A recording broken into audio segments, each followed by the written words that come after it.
Ang batay lumaking malusog, matalino, at kalugod-lugod sa Diyos.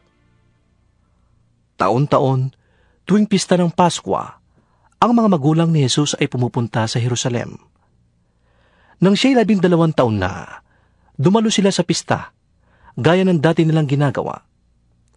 Pagkatapos ng pista, sila'y umuwi na. Nagpaiwan si Jesus sa Jerusalem, ngunit hindi ito napansin ng kanyang mga magulang. Maghapon na silang nakapaglakbay nang akala'y kasama nila si Jesus. Nang mapansin nilang wala siya, siya'y hinanap nila sa kanilang mga kamag-anak at kakilala. Ngunit hindi nila natagpuan si Jesus.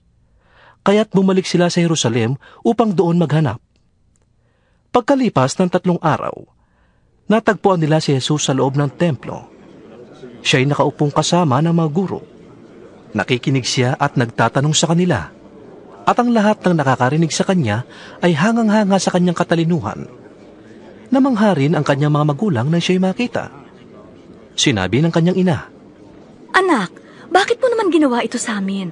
Balisang-balisa na kami ng iyong ama sa paghahanap sa iyo." Bakit po ninyo ako hinahanap? tanong ni Jesus. Hindi ba ninyo alam na ako'y dapat na nasa bahay ng aking ama? Ngunit hindi nila naunawaan ang pananalitang ito. Siya'y sumama sa kanila pauwi sa Nazaret, at siya'y nagpasakop sa kanila. Ang lahat ng bagay na ito ay iningatan ng kanyang ina sa kanyang puso. Patuloy na lumaki si Jesus. Siya'y umunlad sa karunungan at lalong naging kalugod-lugod sa Diyos at sa mga tao.